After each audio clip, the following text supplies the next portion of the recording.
안녕하세요. 마녀의 책방의 마녀입니다. 이렇게 오프닝을 사담으로 채운 적은 또 처음인 것 같은데요.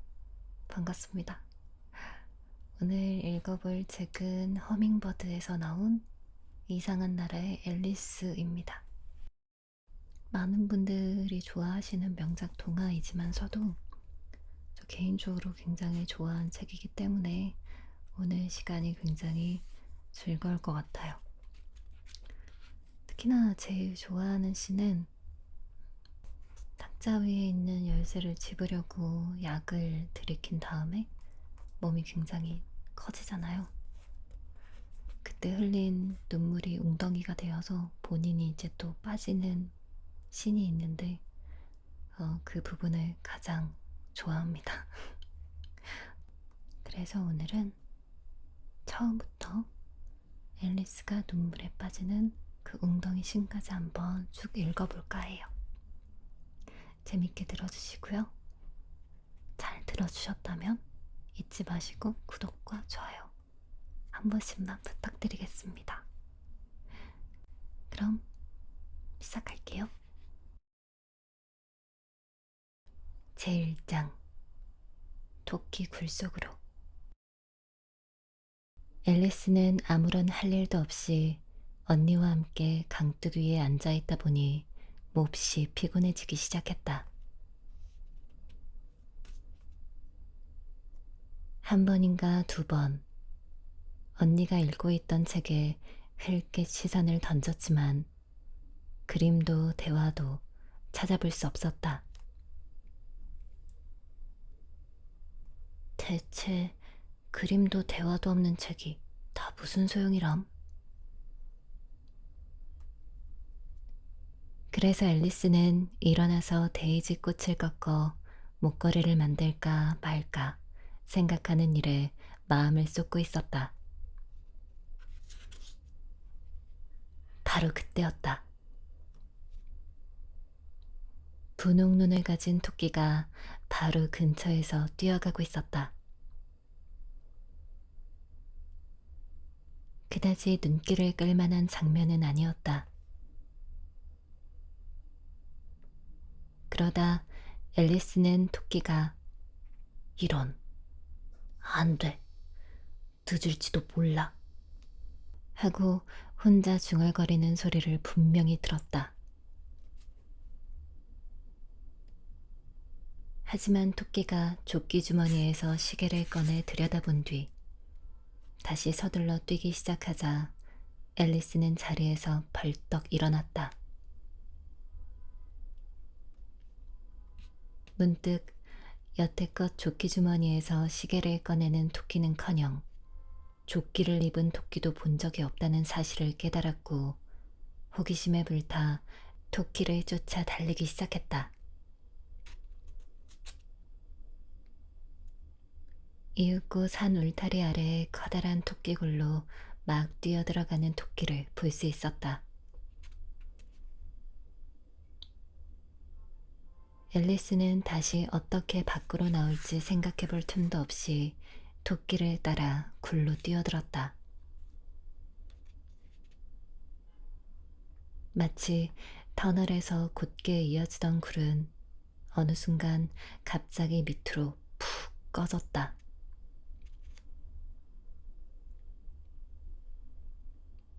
앨리스는 미처 멈추지 못했고 깊은 우물 같은 곳으로 떨어졌다. 우물이 매우 깊거나 아니면 매우 천천히 떨어졌는지 앨리스는 떨어지는 동안에도 주변을 둘러보며 다음에 대체 무슨 일이 벌어질지 궁금해할 시간이 충분했다.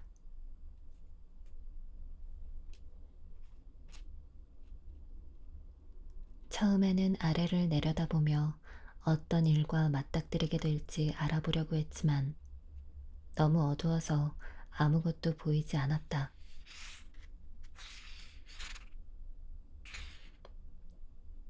그래서 앨리스는 우물 안의 벽을 둘러보다 벽마다 책장들과 선반들이 가득 차 있다는 것을 알게 되었다.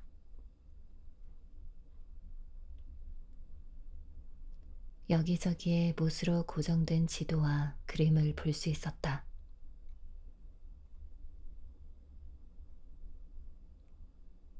앨리스는 마침 지나가던 선반에서 병 하나를 집어들었다. 병에는 오렌지 마멀레이드라고 적혀 있었지만 실망스럽게도 안은 텅 비어 있었다.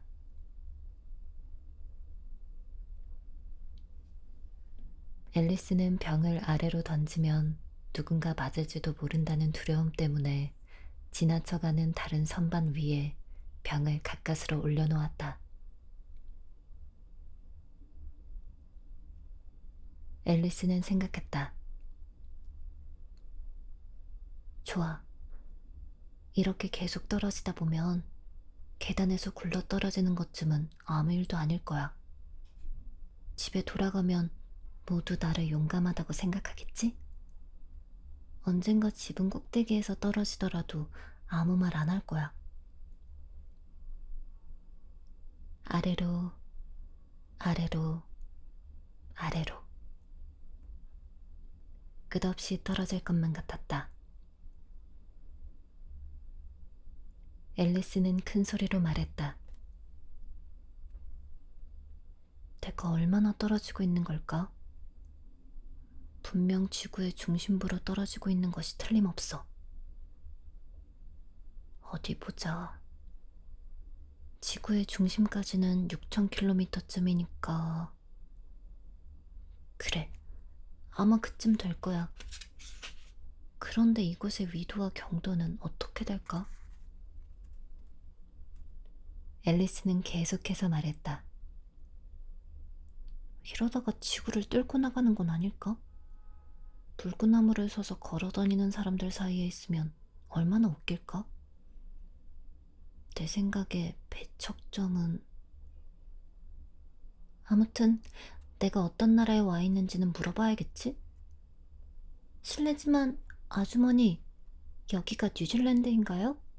아니면 호주인가요? 하지만 그런 질문을 하면 나를 아무것도 모르는 바보라고 생각할 거야. 그래, 물어보지 말자. 아마 어딘가에 나라 이름이 적혀 있을 거야.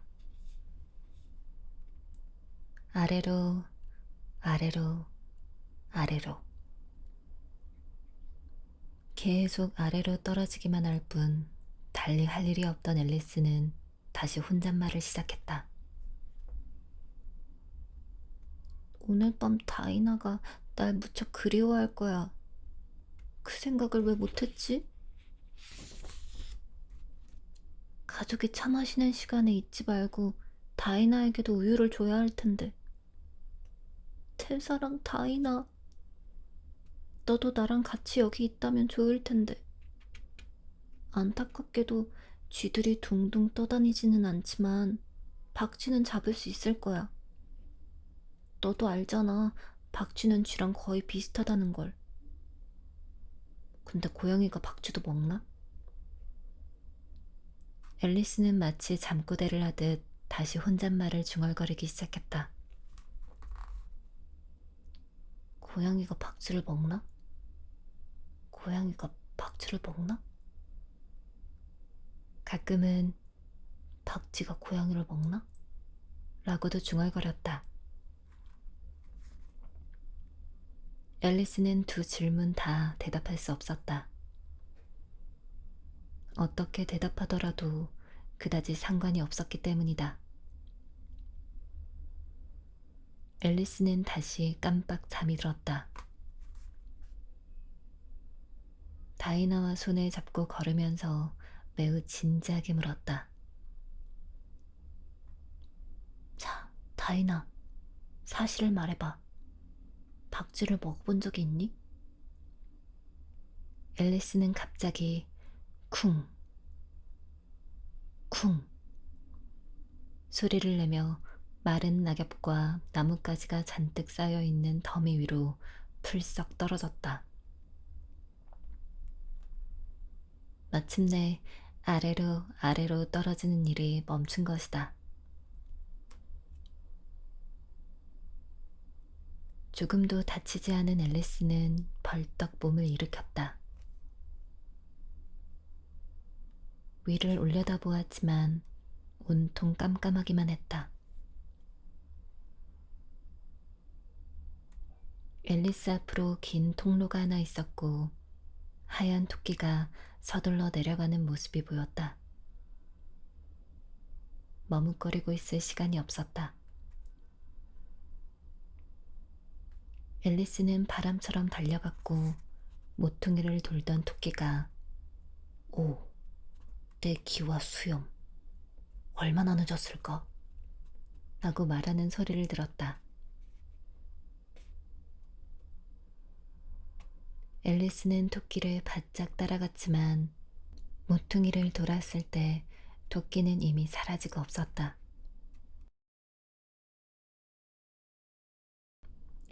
앨리스는 천장이 낮고 긴 복도에 혼자 남겨지고 말았다. 천장에 줄지어 매달린 등불들이 복도를 밝히고 있었다.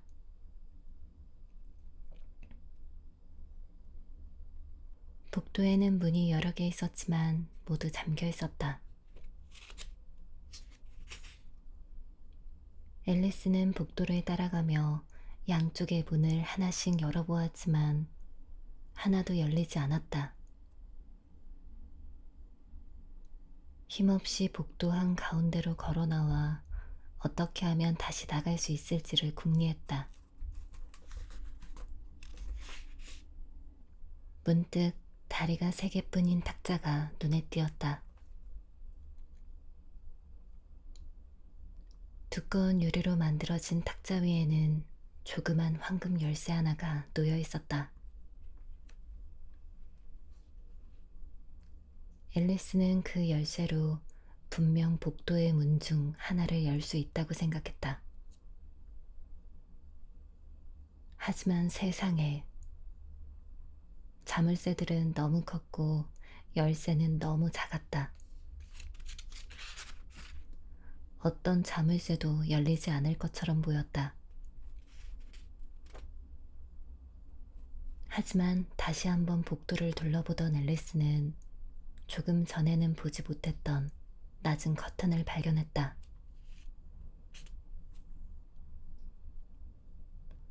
커튼 뒤에는 높이가 40cm 채 안 되는 작은 문이 있었다.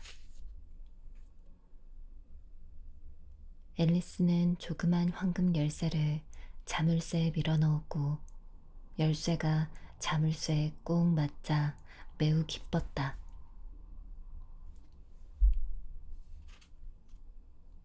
앨리스가 문을 열자 쥐구멍만큼 작은 통로가 나왔다. 무릎을 꿇고 통로를 들여다보자 이제껏 한 번도 보지 못했던 아름다운 정은이 보였다. 앨리스는 당장이라도 컴컴한 복도에서 빠져나가 화사한 꽃밭과 시원한 분수 사이를 거닐고 싶었다. 그러나 문틈으로는 머리조차 들이밀 수가 없었다. 가엾은 앨리스는 생각했다. 머리가 못 빠져나간다면 어깨도 빠져나갈 수 없을 거야. 내 몸을 망원경처럼 접을 수 있다면 얼마나 좋을까? 방법만 알면 당장 해볼 텐데. 앨리스는 지금까지 믿기 어려웠던 일들만 일어난 탓에 이제 불가능한 일은 거의 없다고 생각했다. 작은 문 앞에서 기다리는 일은 아무 소용이 없을 것 같았고 또 다른 열쇠를 찾거나 망원경처럼 몸을 접을 수 있는 방법이 적힌 책이 있기를 바라며 탁자를 되돌아갔다. 그런데 이번에는 작은 유리병이 탁자 위에 놓여 있었다. 아까는 분명히 없었는데? 앨리스는 중얼거렸다. 병 목에는 나를 마셔요 라는 커다란 글자가 쓰인 종이 꼬리표가 달려 있었다. 병에는 분명히 나를 마셔요 라고 인쇄된 종이가 매달려 있었지만 영리한 앨리스는 서둘러 그것을 마시려고 하지 않았다. 안 돼. 먼저 잘 살펴봐야 돼. 혹시 독약이라고 써있지 않은지 살펴봐야지. 앨리스는 친구들이 가르쳐준 간단한 규칙을 잊어버려서 사나운 짐승에게 잡아먹히거나 화상을 입은 아이들에 관한 이야기를 책에서 몇 번 읽은 적이 있었다. 뜨겁게 달아오른 부직갱이를 너무 오래 들고 있으면 화상을 입는다든지, 칼을 잘못 쥐면 손가락을 깊이 베어 피를 흘리게 된다든지 하는 이야기였다. 앨리스는 독약이라고 적힌 병을 마시면 반드시 탈이 난다는 것을 기억하고 있었다.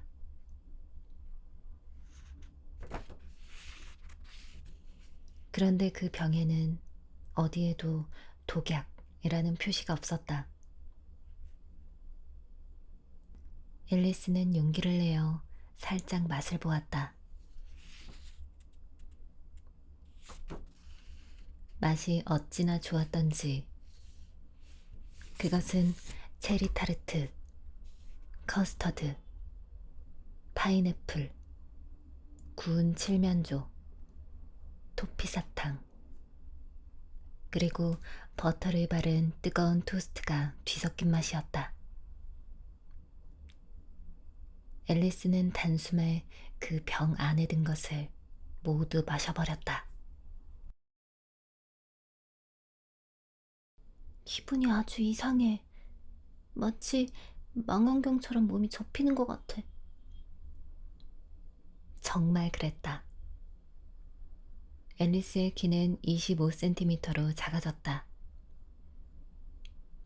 이제 작은 문을 지나 예쁜 정원으로 갈 수 있다는 생각에 얼굴이 밝아졌다. 하지만 몸이 더 줄어드는지 보려고 조금 더 기다렸다. 앨리스는 약간 걱정이 되었다. 마지막엔 어떻게 될까? 다 타버린 양초처럼 완전히 사라져버릴지도 몰라. 그러면 난 어떻게 되는 거지? 양초가 다 타버리고 난 뒤에 불꽃을 본 기억이 없는 앨리스는 애써 상상해 보려고 노력했다. 잠시 후, 더 이상 아무런 변화가 없자 앨리스는 바로 정원으로 들어가려고 했다. 하지만 가엾은 앨리스.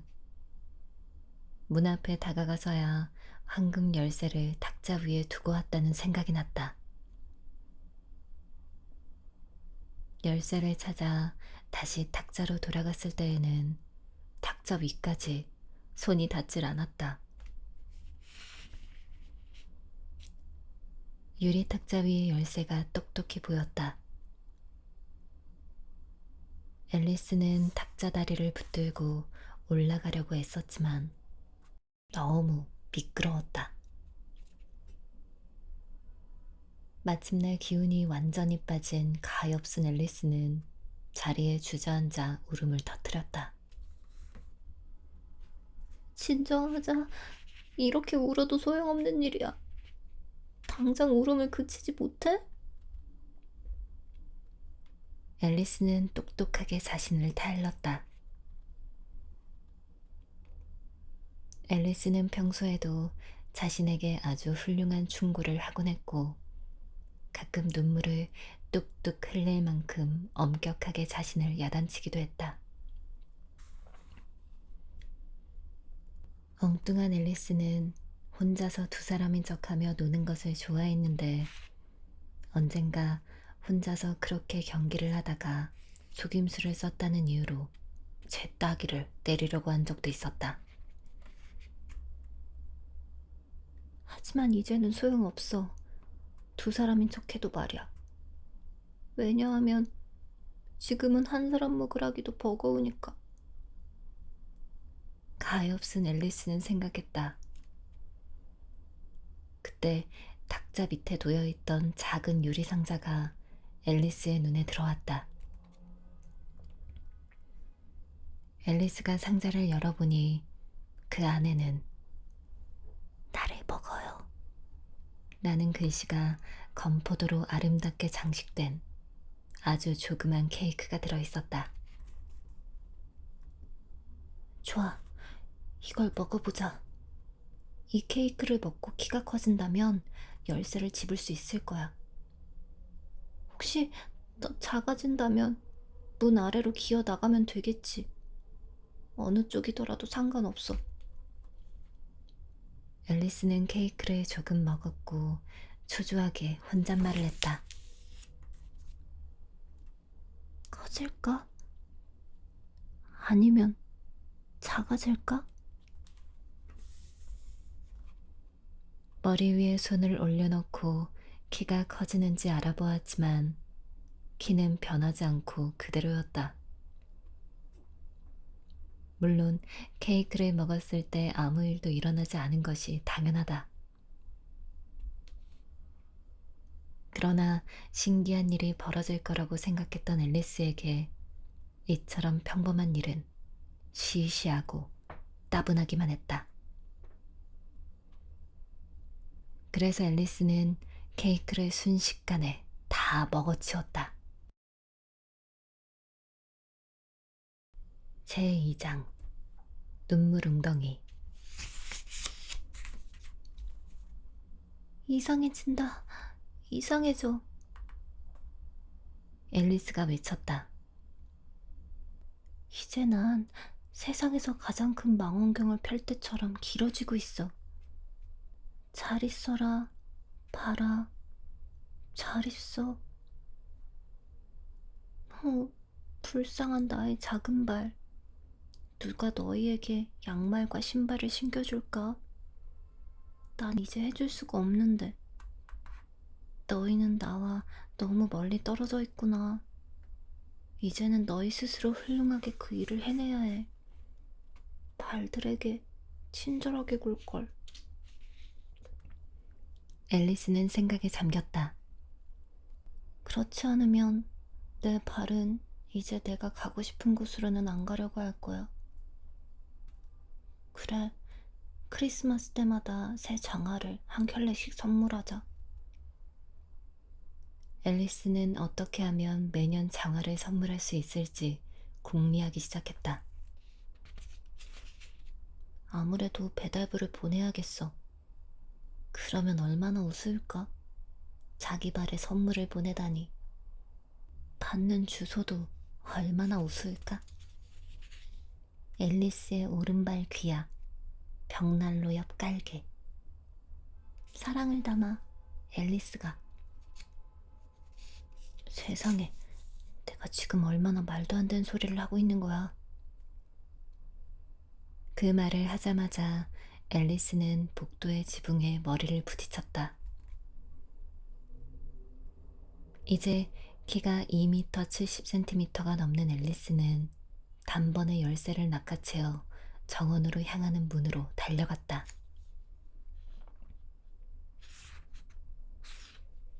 불쌍한 앨리스. 앨리스는 바닥에 옆으로 누워 한쪽 눈으로 정원을 내다보았지만 문을 나갈 수 있기는커녕 아까보다도 밖으로 나가기가 더 어려워졌다. 앨리스는 주저앉아 다시 울기 시작했다. 너 정말 부끄러운 줄 알아야 돼. 너처럼 다 큰 여자아이가 이렇게 울기나 하다니. 당장 또 그치지 못해? 내 말 들어. 하지만 울음은 그쳐지지 않았고 얼마나 많은 눈물을 쏟았는지 주변에 10cm 깊이로 웅덩이가 생겨 복도를 반쯤 채웠다. 잠시 후 앨리스는 멀리서 들려오는 작은 발걸음 소리를 들었고 누가 오는지 보려고 얼른 눈물을 닦았다. 아까 본 하얀 토끼가 오고 있었다. 화려한 옷을 차려입은 토끼는 한 손에는 하얀 가죽 장갑 한 켤레를, 다른 한 손에는 커다란 부츠를 들고 있었다. 토끼는 종종 걸음으로 서둘러 다가오면서 중얼거렸다. 아, 공작 부인. 내가 늦게 가면 무시무시하게 화를 내실 텐데. 너무 절망적이었던 앨리스는 누구에게라도 도움을 청할 준비가 되어 있었다. 그래서 토끼가 가까이 다가오자 머뭇거리며 말했다. 저, 괜찮으시다면 선생님. 토끼는 깜짝 놀라 하얀 가죽 장갑과 부채를 떨어뜨리고는 있는 힘껏 빠르게 달려 어둠 속으로 사라져버렸다. 너무 더운 복도에 있던 앨리스는 부채와 가죽 장갑을 집어들고 연신 부채질을 해대며 중얼거렸다. 세상에, 오늘은 정말이지 이상하기만 해. 어제는 평소와 다름없었는데 말이야. 지난밤에 내가 변하기라도 한 걸까? 오늘 아침에 일어났을 때를 생각해보자. 어제랑 똑같았었나? 아주 약간 다른 기분이 들었던 것도 같아. 하지만 내가 변했다면 그 다음 문제는 바로 지금의 나는 누구지? 와, 정말 대단한 수수께끼인데? 앨리스는 친구 가운데 동갑내기를 하나씩 떠올리며 그중 누군가로 변한 것은 아닌지 생각했다. 분명 에이다는 아니야. 에이다는 굉장히 긴 곱슬머리잖아. 내 머리는 전혀 곱슬머리가 아닌걸. 난 분명 메이블이 된 것도 아닐 거야. 난 이렇게나 아는 것이 많지만 메이블은 아는 것이 별로 없어. 게다가 메이블은 메이블이고 나는 나지. 세상에, 정말 복잡한 수수께끼야. 전부터 알고 있던 것을 지금도 알고 있는지 시험해보자. 어디 보자. 4 곱하기 5는 12, 그리고 4 곱하기 6은 13, 그리고 4 곱하기 7은 세상에, 이래서야 20까지 가지도 못할 거야. 하지만 구구단은 별로 중요하지 않아. 이제 지리를 공부해보자. 런던은 파리일 수도 있고, 파리는 로마일 수도 있고, 그리고 로마는 아니야, 전부 틀렸어. 이제 알겠어. 난 분명 메이블로 바뀐 거야. 그렇다면 작은 학원은 어떻게 하나를 외워봐야지? 앨리스는 수업을 들을 때처럼 무릎 위에 두 손을 올려놓고 시를 외우기 시작했다. 하지만 앨리스의 목소리는 약간 쉰 것처럼 들렸고 단어도 이상하게 튀어나왔다. 작은 학원은 어떻게 하나. 반짝반짝 빛나는 꼬리로 나일강에 물을 퍼다가 황금빛 비늘마다 부어요. 악어는 기분 좋게 웃어요.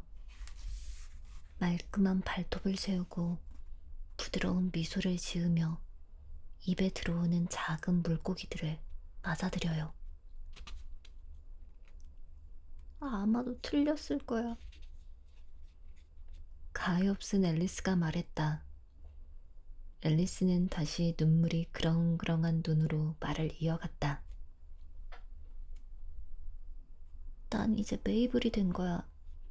그러니까 그 작고 초라한 집에 가서 살아야 할 거고, 가지고 놀 장난감은 하나도 없을 거고, 또 수업도 너무 많이 들어야 할 거야.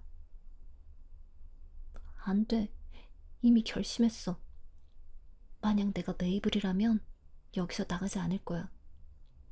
메이블의 가족이 이쪽으로 고개를 들이밀고 다시 올라오너라, 얘야 라고 말해도 아무 소용이 없을 거야.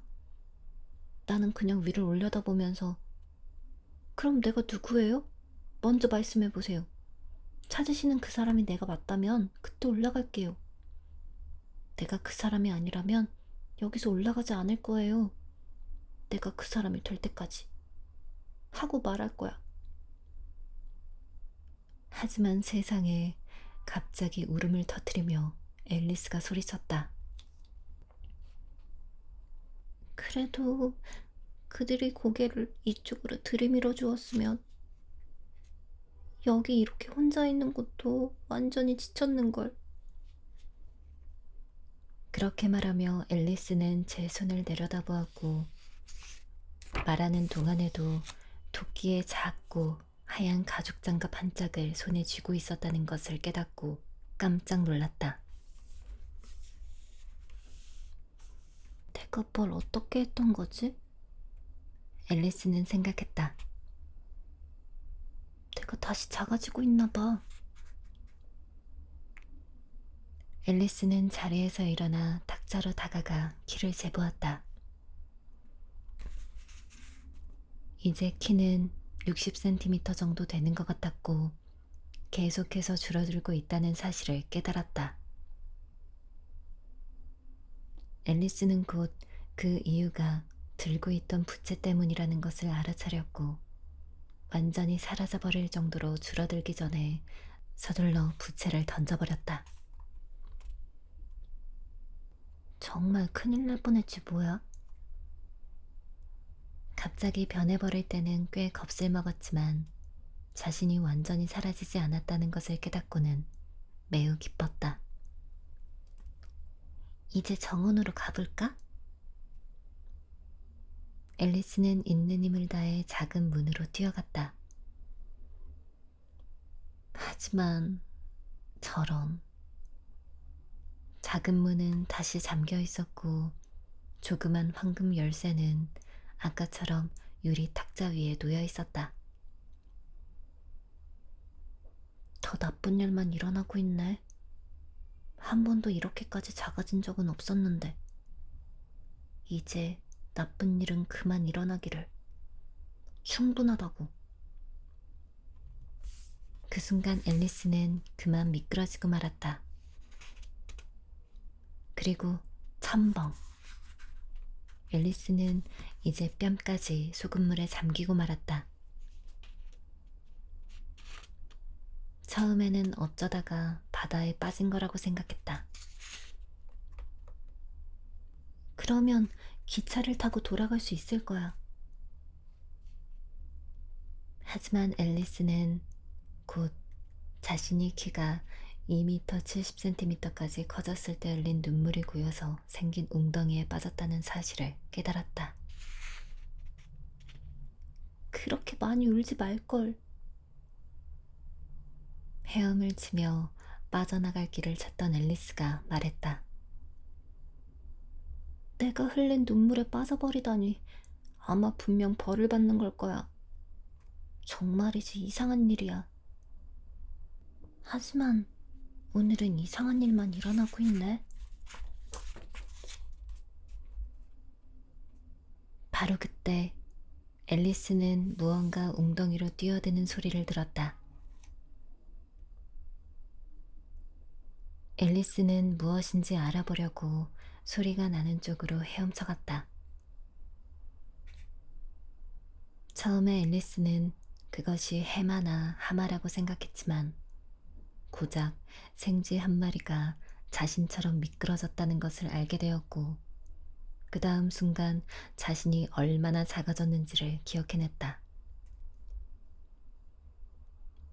이제 와서 생쥐에게 말을 걸어봤자 소용이 있을까? 이곳에서는 모든 일이 다 이상하니까 분명 저 생쥐도 말을 할 수 있을 거야. 아무튼 말을 걸어봐서 나쁠 건 없지. 생쥐야, 이 웅덩이에서 나가는 길을 알고 있니? 여기서 수영하기가 너무 힘들어.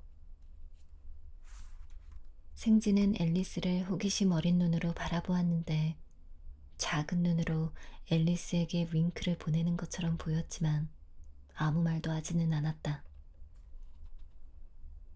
앨리스는 생각했다. 아마 영어를 못하나 봐. 어쩌면 정복자 윌리엄과 함께 건너온 프랑스 생지일지도 몰라. 그래서 앨리스는 다시 말을 걸었다.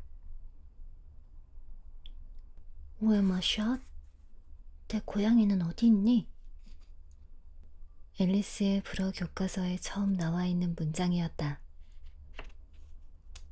생쥐는 갑자기 물속에서 튀어오르더니 겁에 질려서 바들바들 떨었다. 정말 미안해.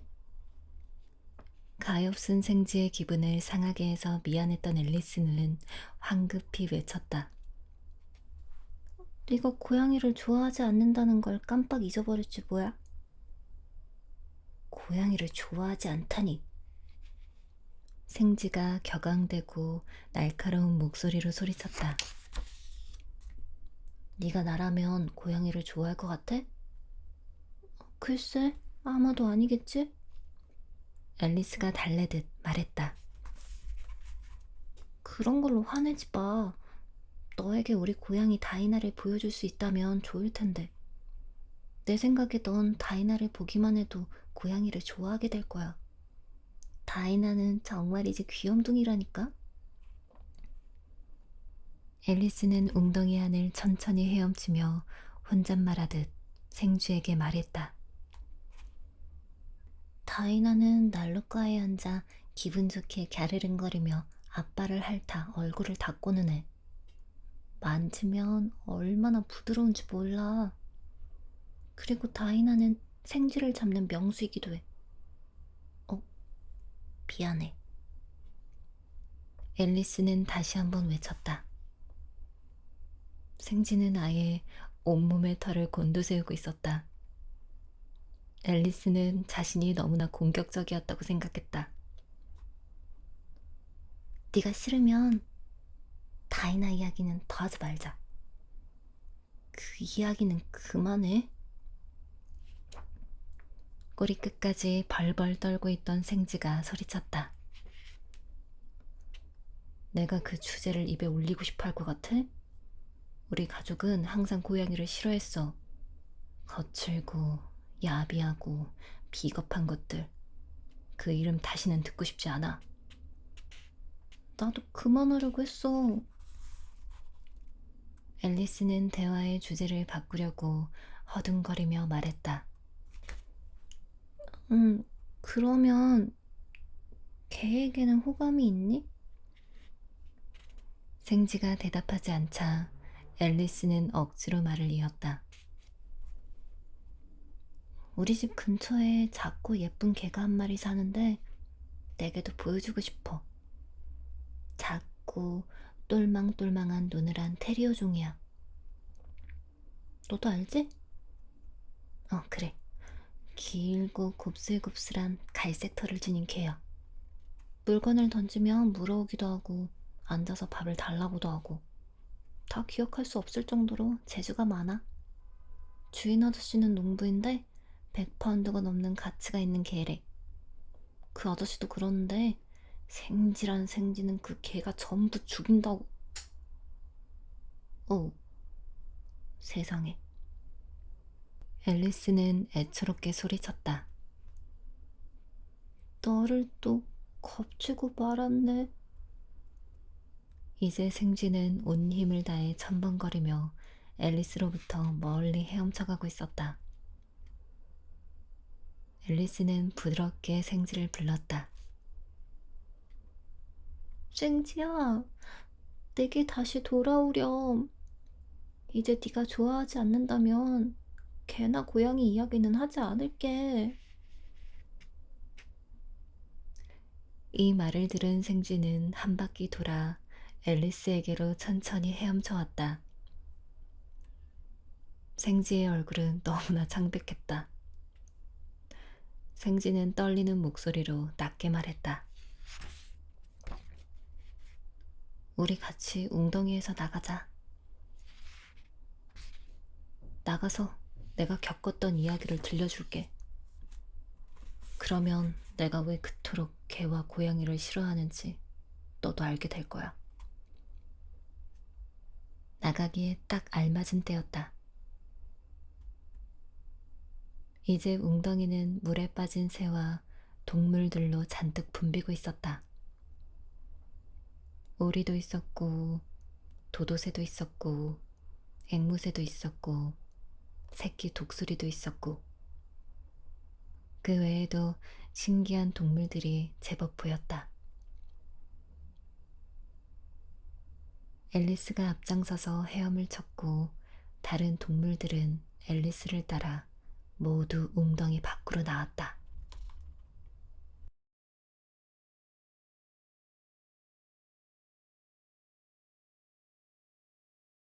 재밌게 잘 들으셨나요? 마지막에 생지가 너무 귀여워서 저도 모르게 웃음이 좀 터져버린 것 같습니다. 어, 앨리스는 익히 누구나 다 내용을 알고 있지만 앨리스가 이 정도로 혼잣말이 많은지는 저도 처음 한 것 같아요. 그 다음 이야기는 이제 동물 친구들과 함께하는 이야기가 펼쳐질 예정인데요. 궁금하신 분들께서는 허밍버드의 이상한 나라의 앨리스 꼭 구입하셔서 뒷부분 재밌게 애독하시길 바라겠습니다. 그럼 마녀의 책방 오늘은 여기까지 할게요. 제1장 토끼 굴 속으로. 앨리스는 아무런 할 일도 없이 언니와 함께 강둑 위에 앉아있다 보니 몹시 피곤해지기 시작했다. 한 번인가 두 번 언니가 읽고 있던 책에 흘낏 시선을 던졌지만 그림도 대화도 찾아볼 수 없었다. 대체 그림도 대화도 없는 책이 다 무슨 소용이람? 그래서 앨리스는 일어나서 데이지 꽃을 꺾어 목걸이를 만들까 말까 생각하는 일에 마음을 쏟고 있었다. 바로 그때였다. 분홍 눈을 가진 토끼가 바로 근처에서 뛰어가고 있었다. 그다지 눈길을 끌만한 장면은 아니었다. 그러다 앨리스는 토끼가 이런, 안 돼, 늦을지도 몰라 하고 혼자 중얼거리는 소리를 분명히 들었다. 하지만 토끼가 조끼 주머니에서 시계를 꺼내 들여다본 뒤 다시 서둘러 뛰기 시작하자 앨리스는 자리에서 벌떡 일어났다. 문득 여태껏 조끼 주머니에서 시계를 꺼내는 토끼는커녕 조끼를 입은 토끼도 본 적이 없다는 사실을 깨달았고 호기심에 불타 토끼를 쫓아 달리기 시작했다. 이윽고 산 울타리 아래에 커다란 토끼굴로 막 뛰어들어가는 토끼를 볼 수 있었다. 앨리스는 다시 어떻게 밖으로 나올지 생각해 볼 틈도 없이 토끼를 따라 굴로 뛰어들었다. 마치 터널에서 곧게 이어지던 굴은 어느 순간 갑자기 밑으로 푹 꺼졌다.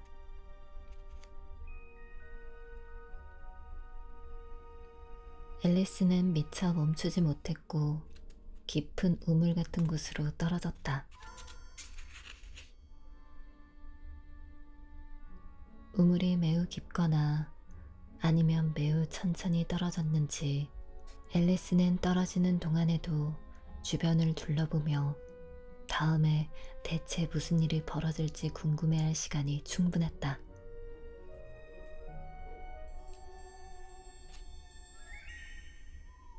처음에는 아래를 내려다보며 어떤 일과 맞닥뜨리게 될지 알아보려고 했지만 너무 어두워서 아무것도 보이지 않았다.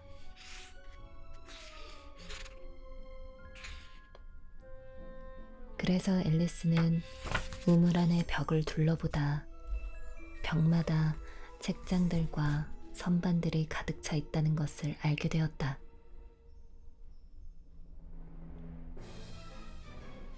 여기저기에 못으로 고정된 지도와 그림을 볼 수 있었다.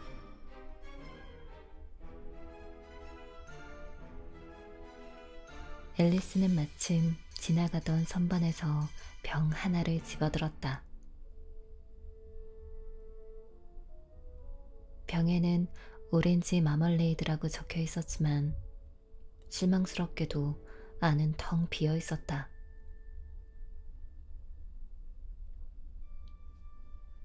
앨리스는 병을 아래로 던지면 누군가 맞을지도 모른다는 두려움 때문에 지나쳐가는 다른 선반 위에 병을 가까스로 올려놓았다. 앨리스는 생각했다. 좋아. 이렇게 계속 떨어지다 보면 계단에서 굴러 떨어지는 것쯤은 아무 일도 아닐 거야. 집에 돌아가면 모두 나를 용감하다고 생각하겠지? 언젠가 지붕 꼭대기에서 떨어지더라도 아무 말 안 할 거야. 아래로, 아래로, 아래로. 끝없이 떨어질 것만 같았다. 앨리스는 큰 소리로 말했다. 내가 얼마나 떨어지고 있는 걸까? 분명 지구의 중심부로 떨어지고 있는 것이 틀림없어. 어디 보자. 지구의 중심까지는 6,000km쯤이니까. 그래, 아마 그쯤 될 거야. 그런데 이곳의 위도와 경도는 어떻게 될까? 앨리스는 계속해서 말했다. 이러다가 지구를 뚫고 나가는 건 아닐까? 물구나무를 서서 걸어다니는 사람들 사이에 있으면 얼마나 웃길까? 내 생각에 배척점은... 아무튼 내가 어떤 나라에 와 있는지는 물어봐야겠지? 실례지만 아주머니, 여기가 뉴질랜드인가요? 아니면 호주인가요? 하지만 그런 질문을 하면 나를 아무것도 모르는 바보라고 생각할 거야. 그래, 물어보지 말자. 아마 어딘가에 나라 이름이 적혀 있을 거야. 아래로, 아래로, 아래로. 계속 아래로 떨어지기만 할 뿐 달리 할 일이 없던 앨리스는 다시 혼잣말을 시작했다. 오늘 밤 다이나가 날 무척 그리워할 거야. 그 생각을 왜 못했지? 가족이 차 마시는 시간에 잊지 말고 다이나에게도 우유를 줘야 할 텐데. 제 사랑 다이나, 너도 나랑 같이 여기 있다면 좋을 텐데. 안타깝게도 쥐들이 둥둥 떠다니지는 않지만 박쥐는 잡을 수 있을 거야. 너도 알잖아. 박쥐는 쥐랑 거의 비슷하다는 걸. 근데 고양이가 박쥐도 먹나?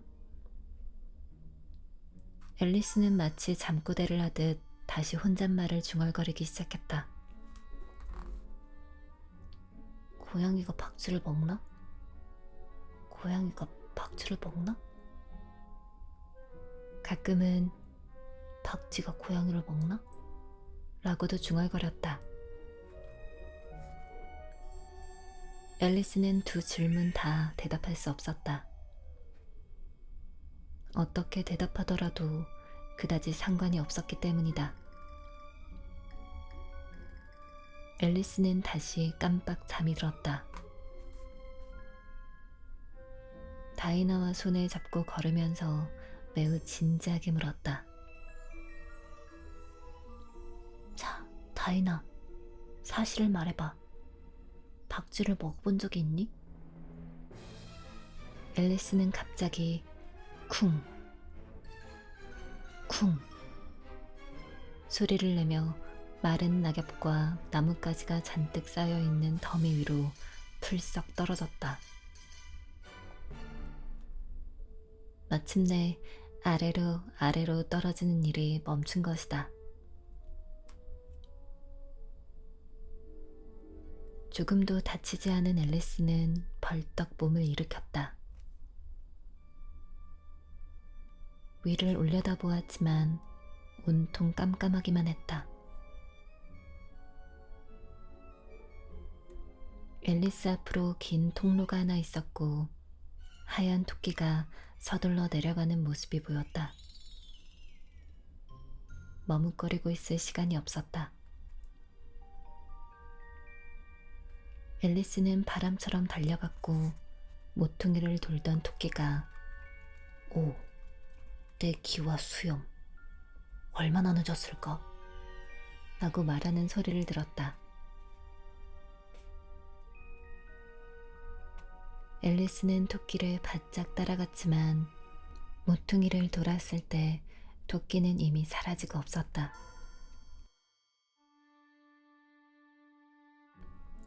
앨리스는 천장이 낮고 긴 복도에 혼자 남겨지고 말았다. 천장에 줄지어 매달린 등불들이 복도를 밝히고 있었다.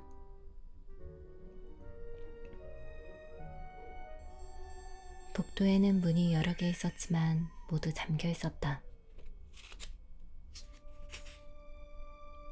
앨리스는 복도를 따라가며 양쪽의 문을 하나씩 열어보았지만 하나도 열리지 않았다. 힘없이 복도 한가운데로 걸어나와 어떻게 하면 다시 나갈 수 있을지를 궁리했다. 문득 다리가 3개뿐인 탁자가 눈에 띄었다. 두꺼운 유리로 만들어진 탁자 위에는 조그만 황금 열쇠 하나가 놓여 있었다. 앨리스는 그 열쇠로 분명 복도의 문 중 하나를 열 수 있다고 생각했다. 하지만 세상에, 자물쇠들은 너무 컸고 열쇠는 너무 작았다. 어떤 자물쇠도 열리지 않을 것처럼 보였다.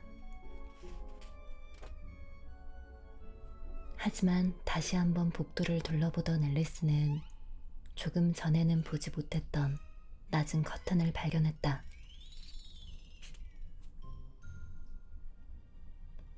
커튼 뒤에는 높이가 40cm 채 안 되는 작은 문이 있었다.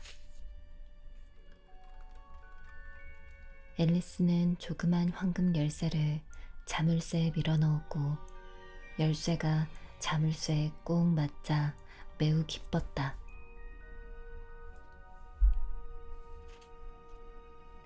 앨리스가 문을 열자 쥐구멍만큼 작은 통로가 나왔다.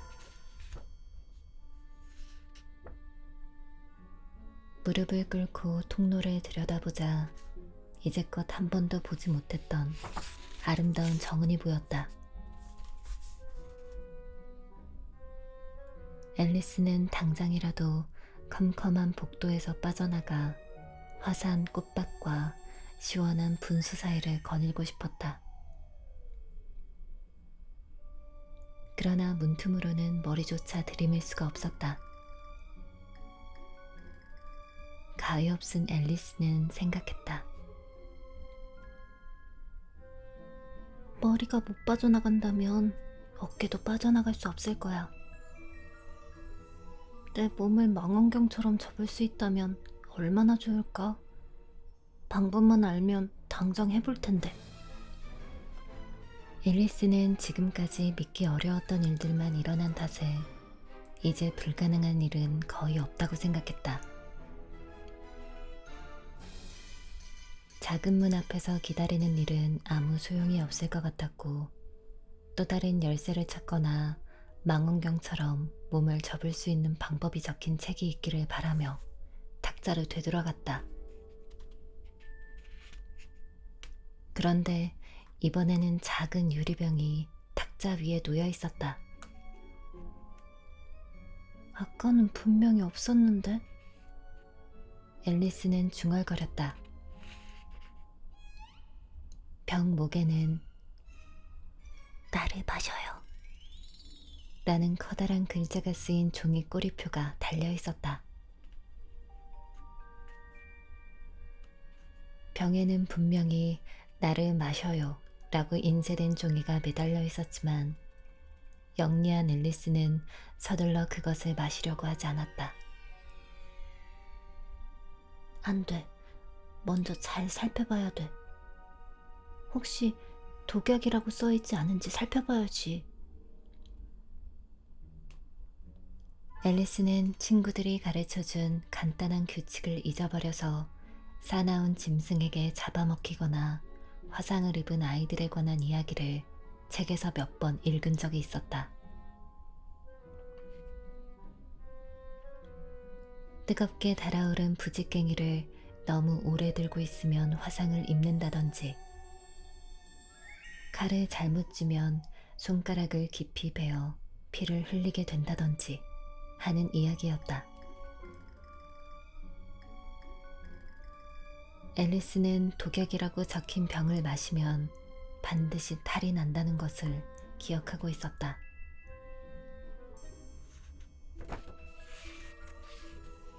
그런데 그 병에는 어디에도 독약이라는 표시가 없었다. 앨리스는 용기를 내어 살짝 맛을 보았다. 맛이 어찌나 좋았던지 그것은 체리 타르트, 커스터드, 파인애플, 구운 칠면조, 토피사탕, 그리고 버터를 바른 뜨거운 토스트가 뒤섞인 맛이었다. 앨리스는 단숨에 그 병 안에 든 것을 모두 마셔버렸다. 기분이 아주 이상해. 마치 망원경처럼 몸이 접히는 것 같아. 정말 그랬다. 앨리스의 키는 25cm로 작아졌다. 이제 작은 문을 지나 예쁜 정원으로 갈 수 있다는 생각에 얼굴이 밝아졌다. 하지만 몸이 더 줄어드는지 보려고 조금 더 기다렸다. 앨리스는 약간 걱정이 되었다. 마지막엔 어떻게 될까? 다 타버린 양초처럼 완전히 사라져버릴지도 몰라. 그러면 난 어떻게 되는 거지? 양초가 다 타버리고 난 뒤에 불꽃을 본 기억이 없는 앨리스는 애써 상상해보려고 노력했다. 잠시 후, 더 이상 아무런 변화가 없자 앨리스는 바로 정원으로 들어가려고 했다. 하지만 가엾은 앨리스. 문 앞에 다가가서야 황금 열쇠를 탁자 위에 두고 왔다는 생각이 났다. 열쇠를 찾아 다시 탁자로 돌아갔을 때에는 탁자 위까지 손이 닿질 않았다. 유리 탁자 위의 열쇠가 똑똑히 보였다. 앨리스는 탁자 다리를 붙들고 올라가려고 애썼지만 너무 미끄러웠다. 마침내 기운이 완전히 빠진 가엾은 앨리스는 자리에 주저앉아 울음을 터뜨렸다. 진정하자. 이렇게 울어도 소용없는 일이야. 당장 울음을 그치지 못해? 앨리스는 똑똑하게 자신을 타일렀다. 앨리스는 평소에도 자신에게 아주 훌륭한 충고를 하곤 했고 가끔 눈물을 뚝뚝 흘릴 만큼 엄격하게 자신을 야단치기도 했다. 엉뚱한 앨리스는 혼자서 두 사람인 척하며 노는 것을 좋아했는데 언젠가 혼자서 그렇게 경기를 하다가 속임수를 썼다는 이유로 제 따귀를 때리려고 한 적도 있었다. 하지만 이제는 소용없어. 두 사람인 척해도 말이야. 왜냐하면 지금은 한 사람 먹으라기도 버거우니까. 가엾은 앨리스는 생각했다. 그때 탁자 밑에 놓여있던 작은 유리 상자가 앨리스의 눈에 들어왔다. 앨리스가 상자를 열어보니 그 안에는 나를 먹어요 라는 글씨가 건포도로 아름답게 장식된 아주 조그만 케이크가 들어있었다. 좋아, 이걸 먹어보자. 이 케이크를 먹고 키가 커진다면 열쇠를 집을 수 있을 거야. 혹시 더 작아진다면 문 아래로 기어 나가면 되겠지. 어느 쪽이더라도 상관없어. 앨리스는 케이크를 조금 먹었고 초조하게 혼잣말을 했다. 커질까? 아니면 작아질까? 머리 위에 손을 올려놓고 키가 커지는지 알아보았지만 키는 변하지 않고 그대로였다. 물론 케이크를 먹었을 때 아무 일도 일어나지 않은 것이 당연하다. 그러나 신기한 일이 벌어질 거라고 생각했던 앨리스에게 이처럼 평범한 일은 시시하고 따분하기만 했다. 그래서 앨리스는 케이크를 순식간에 다 먹어치웠다. 제2장 눈물 웅덩이. 이상해진다. 이상해져. 앨리스가 외쳤다. 이제 난 세상에서 가장 큰 망원경을 펼 때처럼 길어지고 있어. 잘 있어라, 봐라, 잘 있어. 불쌍한 나의 작은 발. 누가 너희에게 양말과 신발을 신겨줄까? 난 이제 해줄 수가 없는데. 너희는 나와 너무 멀리 떨어져 있구나. 이제는 너희 스스로 훌륭하게 그 일을 해내야 해. 발들에게 친절하게 굴걸. 앨리스는 생각에 잠겼다. 그렇지 않으면 내 발은 이제 내가 가고 싶은 곳으로는 안 가려고 할 거야. 그래, 크리스마스 때마다 새 장화를 한 켤레씩 선물하자. 앨리스는 어떻게 하면 매년 장화를 선물할 수 있을지 궁리하기 시작했다. 아무래도 배달부를 보내야겠어. 그러면 얼마나 우스울까? 자기 발에 선물을 보내다니. 받는 주소도 얼마나 우스울까? 앨리스의 오른발 귀야, 벽난로 옆 깔개. 사랑을 담아 앨리스가. 세상에, 내가 지금 얼마나 말도 안 되는 소리를 하고 있는 거야.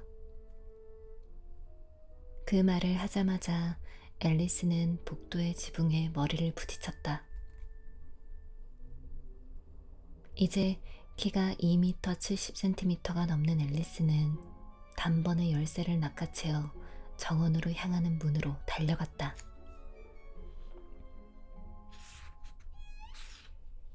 불쌍한 앨리스. 앨리스는 바닥에 옆으로 누워 한쪽 눈으로 정원을 내다보았지만 문을 나갈 수 있기는커녕 아까보다도 밖으로 나가기가 더 어려워졌다. 앨리스는 주저앉아 다시 울기 시작했다. 너 정말 부끄러운 줄 알아야 돼. 너처럼 다 큰 여자아이가 이렇게 울기나 하다니. 당장 또 그치지 못해? 내 말 들어.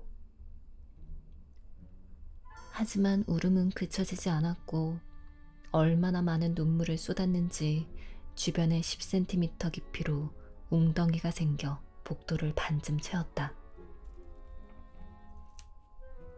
잠시 후 앨리스는 멀리서 들려오는 작은 발걸음 소리를 들었고 누가 오는지 보려고 얼른 눈물을 닦았다. 아까 본 하얀 토끼가 오고 있었다. 화려한 옷을 차려입은 토끼는 한 손에는 하얀 가죽 장갑 한 켤레를, 다른 한 손에는 커다란 부츠를 들고 있었다. 토끼는 종종 걸음으로 서둘러 다가오면서 중얼거렸다.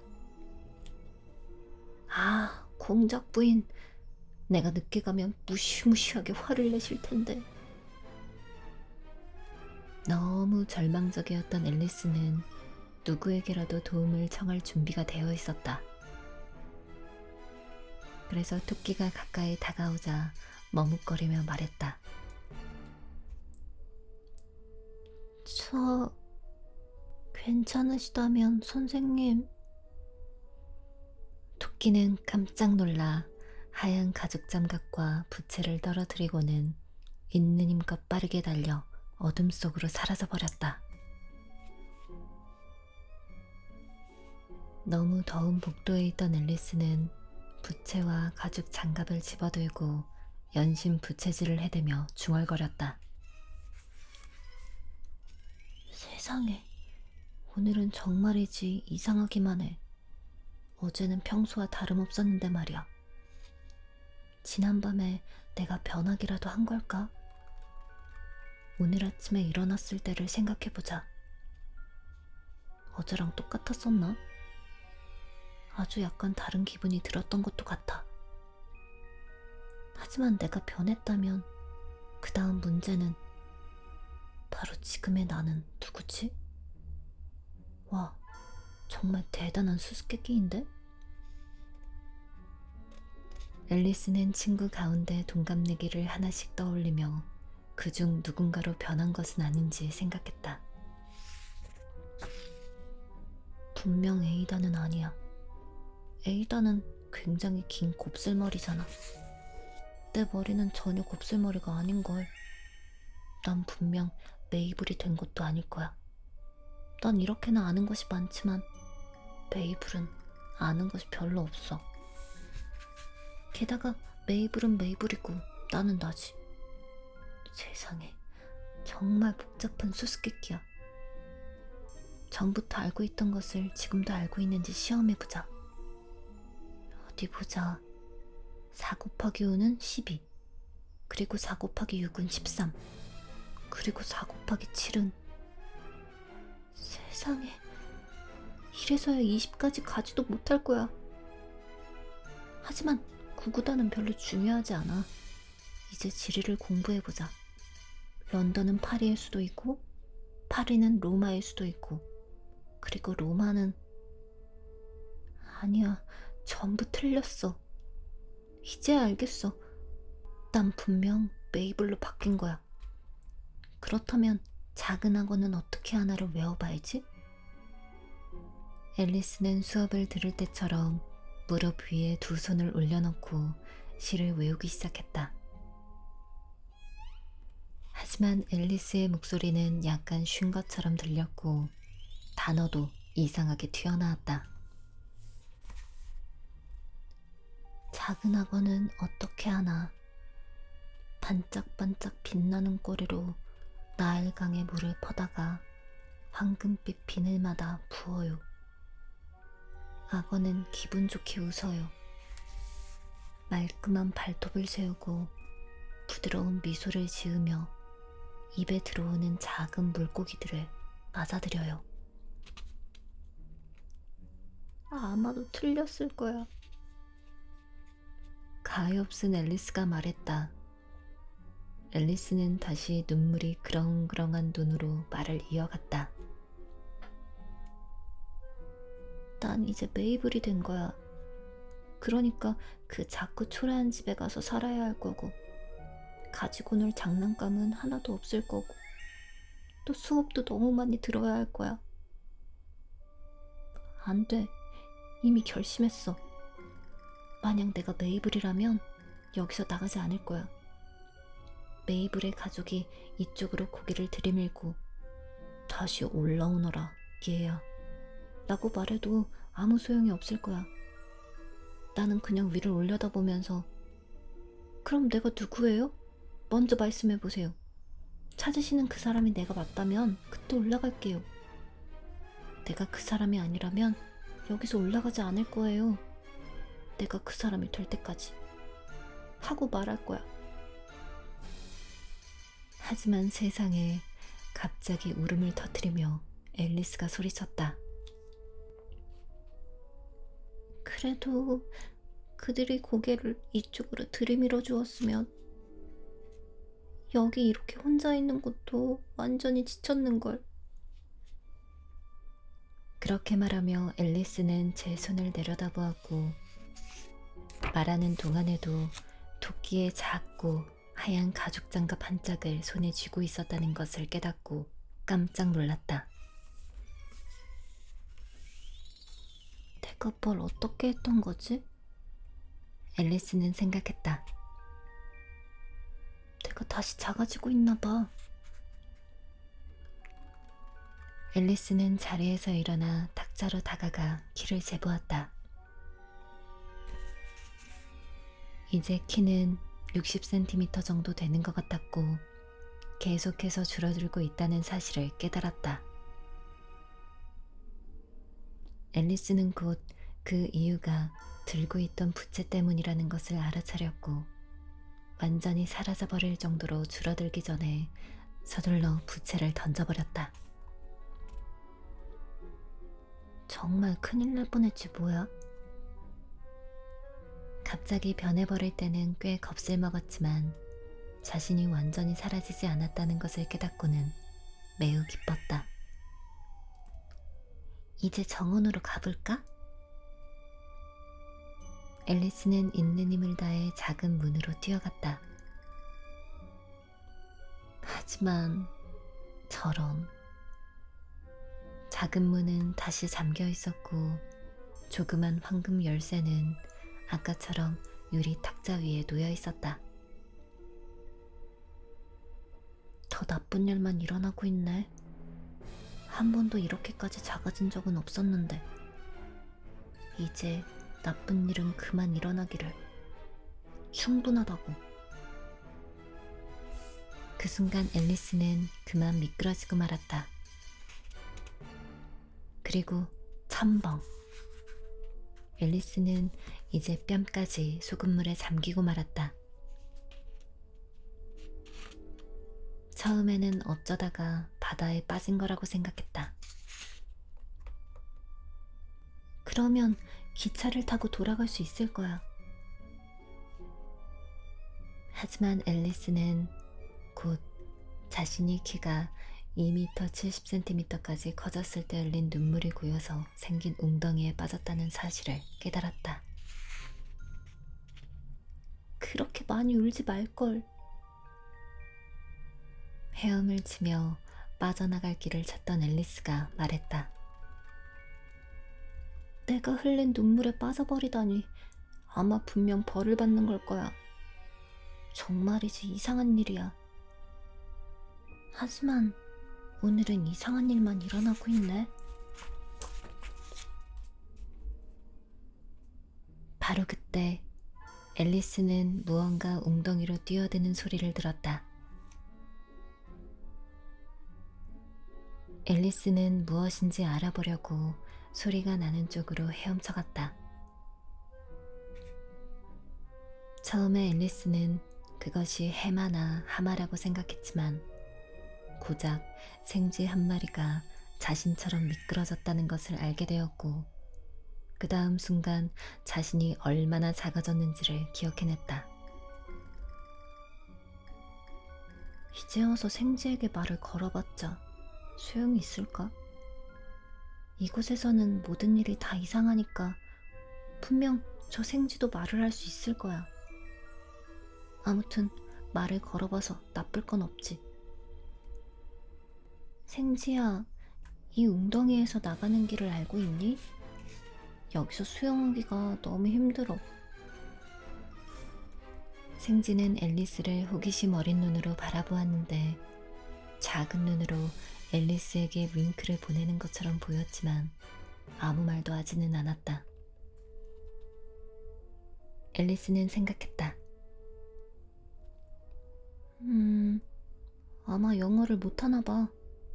어쩌면 정복자 윌리엄과 함께 건너온 프랑스 생지일지도 몰라. 그래서 앨리스는 다시 말을 걸었다. 왜 마샷? 내 고양이는 어디 있니? 앨리스의 불어 교과서에 처음 나와 있는 문장이었다. 생지는 갑자기 물속에서 튀어오르더니 겁에 질려서 바들바들 떨었다. 정말 미안해. 가엾은 생지의 기분을 상하게 해서 미안했던 앨리스는 황급히 외쳤다. 네가 고양이를 좋아하지 않는다는 걸 깜빡 잊어버렸지 뭐야? 고양이를 좋아하지 않다니. 생지가 격앙되고 날카로운 목소리로 소리쳤다. 네가 나라면 고양이를 좋아할 것 같아? 글쎄, 아마도 아니겠지? 앨리스가 달래듯 말했다. 그런 걸로 화내지 마. 너에게 우리 고양이 다이나를 보여줄 수 있다면 좋을 텐데. 내 생각에 넌 다이나를 보기만 해도 고양이를 좋아하게 될 거야. 다이나는 정말이지 귀염둥이라니까? 앨리스는 웅덩이 안을 천천히 헤엄치며 혼잣말하듯 생쥐에게 말했다. 다이나는 난로가에 앉아 기분 좋게 갸르릉거리며 아빠를 핥아 얼굴을 닦고는 해. 만지면 얼마나 부드러운지 몰라. 그리고 다이나는 생쥐를 잡는 명수이기도 해. 미안해. 앨리스는 다시 한번 외쳤다. 생쥐는 아예 온몸의 털을 곤두세우고 있었다. 앨리스는 자신이 너무나 공격적이었다고 생각했다. 네가 싫으면 다이나 이야기는 더 하지 말자. 그 이야기는 그만해. 꼬리 끝까지 벌벌 떨고 있던 생쥐가 소리쳤다. 내가 그 주제를 입에 올리고 싶어 할 것 같아? 우리 가족은 항상 고양이를 싫어했어. 거칠고 야비하고 비겁한 것들. 그 이름 다시는 듣고 싶지 않아. 나도 그만하려고 했어. 앨리스는 대화의 주제를 바꾸려고 허둥거리며 말했다. 그러면 개에게는 호감이 있니? 생쥐가 대답하지 않자 앨리스는 억지로 말을 이었다. 우리 집 근처에 작고 예쁜 개가 한 마리 사는데 내게도 보여주고 싶어. 작고 똘망똘망한 눈을 한 테리어 종이야. 너도 알지? 그래. 길고 곱슬곱슬한 갈색 털을 지닌 개야. 물건을 던지면 물어오기도 하고 앉아서 밥을 달라고도 하고 다 기억할 수 없을 정도로 재주가 많아. 주인 아저씨는 농부인데 100파운드가 넘는 가치가 있는 개래. 그 아저씨도 그러는데 생쥐란 생쥐는 그 개가 전부 죽인다고. 세상에. 앨리스는 애처롭게 소리쳤다. 너를 또 겁주고 말았네. 이제 생쥐는 온 힘을 다해 첨벙거리며 앨리스로부터 멀리 헤엄쳐가고 있었다. 앨리스는 부드럽게 생쥐를 불렀다. 생쥐야, 내게 다시 돌아오렴. 이제 네가 좋아하지 않는다면 개나 고양이 이야기는 하지 않을게. 이 말을 들은 생쥐는 한 바퀴 돌아 앨리스에게로 천천히 헤엄쳐 왔다. 생쥐의 얼굴은 너무나 창백했다. 생쥐는 떨리는 목소리로 낮게 말했다. 우리 같이 웅덩이에서 나가자. 나가서 내가 겪었던 이야기를 들려줄게. 그러면 내가 왜 그토록 개와 고양이를 싫어하는지 너도 알게 될 거야. 나가기에 딱 알맞은 때였다. 이제 웅덩이는 물에 빠진 새와 동물들로 잔뜩 붐비고 있었다. 오리도 있었고, 도도새도 있었고, 앵무새도 있었고, 새끼 독수리도 있었고, 그 외에도 신기한 동물들이 제법 보였다. 앨리스가 앞장서서 헤엄을 쳤고 다른 동물들은 앨리스를 따라 모두 웅덩이 밖으로 나왔다.